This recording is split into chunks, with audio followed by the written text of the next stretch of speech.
I thought first class meant peace. No noise, no chaos, just legroom and quiet.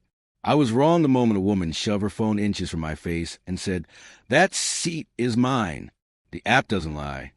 I was on an early morning flight, the kind where cabin lights are still dim and everyone moves like they're half asleep.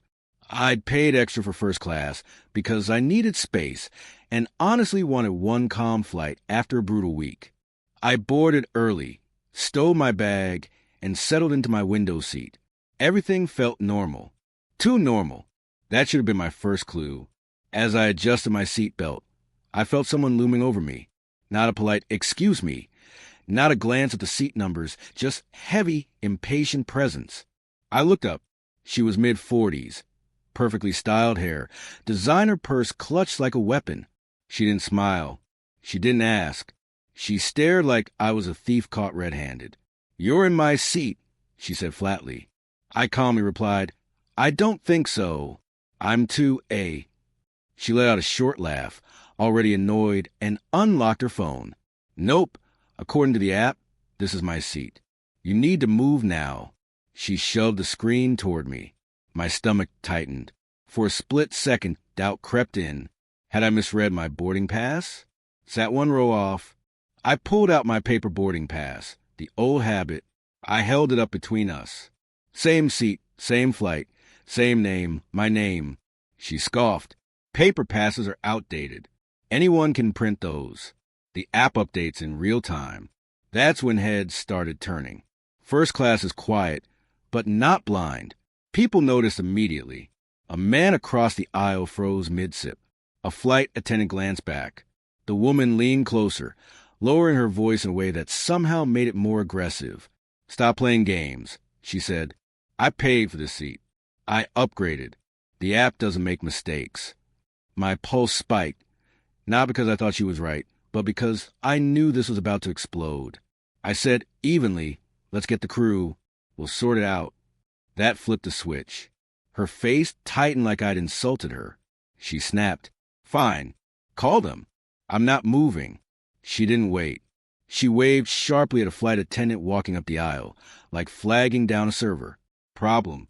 This person is in my assigned seat. Now it was official. The attendant approached, calm, professional, and asked for boarding passes. I handed mine over. She practically slammed her phone forward, making the screen visible to everyone. "See," she said triumphant.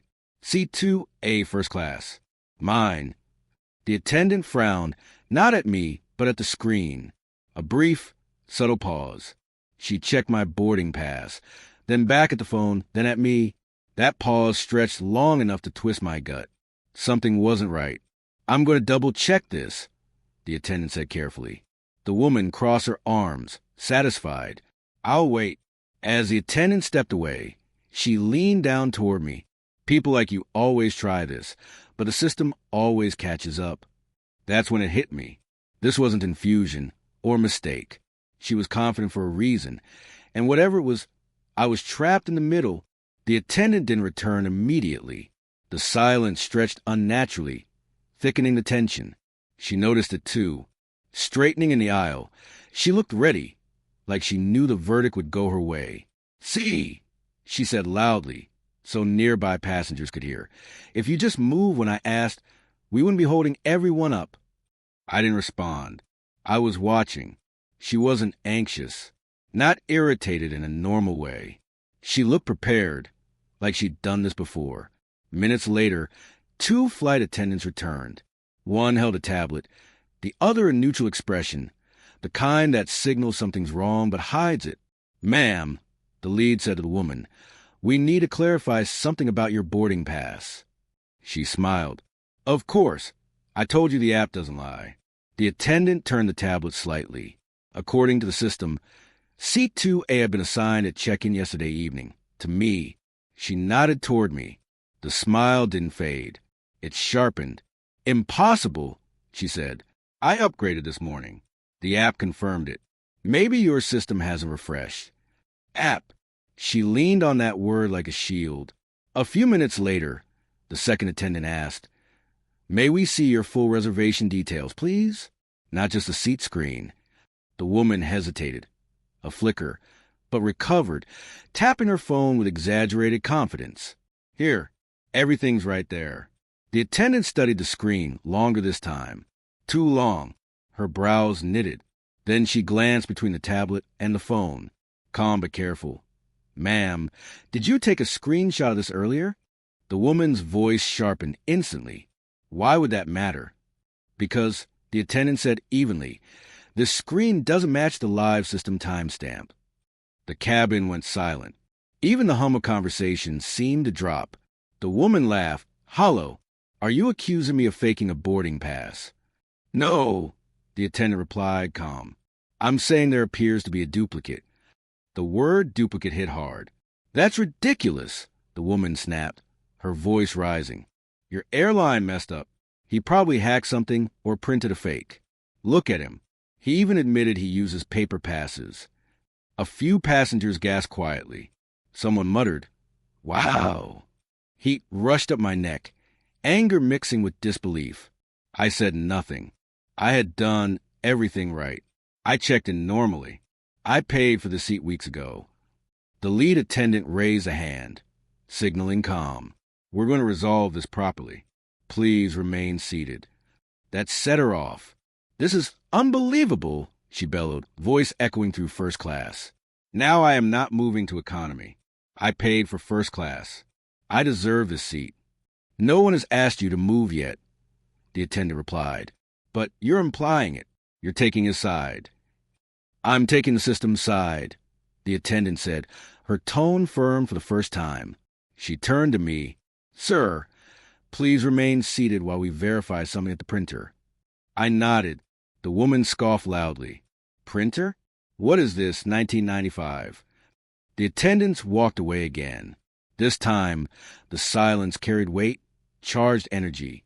The woman began pacing the aisle, tapping her phone, muttering just loud enough for all to hear. They always mess this stuff up. I travel all the time. This is discrimination. I stared straight ahead, thoughts racing. Duplicate seat, screenshot, timestamp mismatch. None of it sounded accidental. Minutes later, the attendants returned. One held a freshly printed white boarding pass. The lead attendant looked directly at the woman. Ma'am, this is where things get serious. That's when I knew whatever she planned was about to crumble in front of everyone. The cabin felt like it was holding its breath. The attendant didn't raise her voice. She didn't need to. She held the boarding pass between two fingers, angled so the woman could see it, then slightly toward me. C2A, my name, and beneath it, a line the app never shows. Ma'am, the attendant said, calm but firm, this boarding pass was printed directly from our internal system 5 minutes ago. It confirms this seat was never reassigned, upgraded, swapped, or released. The woman's mouth opened, then closed. For the first time since she approached me, she had no words. The second attendant stepped in. What you're showing on your phone is a duplicated boarding screen, not a live pass. That's not possible, she snapped, voice cracking. I checked the app this morning. It updated. The attendant nodded. Yes, it updated because someone refreshed an old confirmation screen, a screenshot from previous flight. Silence. She looked down at her phone like it betrayed her. I don't understand. This seat was never yours, the lead said. And this isn't the first time this account has attempted this. Her head snapped up. What? The attendant tapped the tablet. Your frequent flyer profile was flagged last month. Same pattern, same behavior, same claim. A ripple of shock moved through first class. Someone whispered, No way. The woman shook her head violently. Ridiculous. I don't know what you're talking about. You do, the attendant said softly. You book economy. You screenshot an old first-class seat. You board early.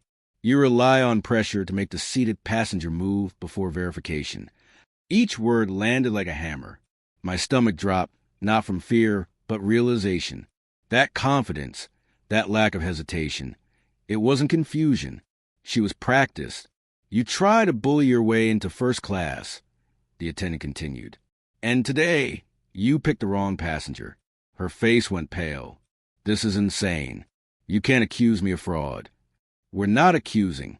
We're Documenting, the attendant said, another beat of silence. Then, per policy, intentional misrepresentation of boarding credentials results in removal from the aircraft. Gasps this time. No, she said sharply. No, no, no. This is a misunderstanding. The attendant leaned closer, unmovable. Please collect your belongings. She looked around desperately. No sympathy. Every passenger had witnessed her behavior, heard the accusations, watched the lie unravel. This is humiliating, she hissed. He set me up. I finally spoke, steady. You shoved your phone in my face and told me to move. She spun toward me. Because you were in my enough? The attendant cut in. 2 crew members appeared from the front. Not security, not yet, but the message is clear. She grabbed her bag, hand shaking, confidence drained. She wasn't angry anymore. She was exposed. As they escorted her forward, she turned once, locking eyes with mine. No apology, just disbelief that it hadn't worked. When she disappeared past the curtain, the cabin exhaled. The lead attendant handed me the printed boarding pass. Sir, thank you for your patience. Your seat is confirmed. I nodded, suddenly exhausted. Thank you for handling it. She smiled genuinely this time. You did everything right. As the door closed and the plane prepared for departure, the man across the aisle whispered, First-class drama, but worth the show.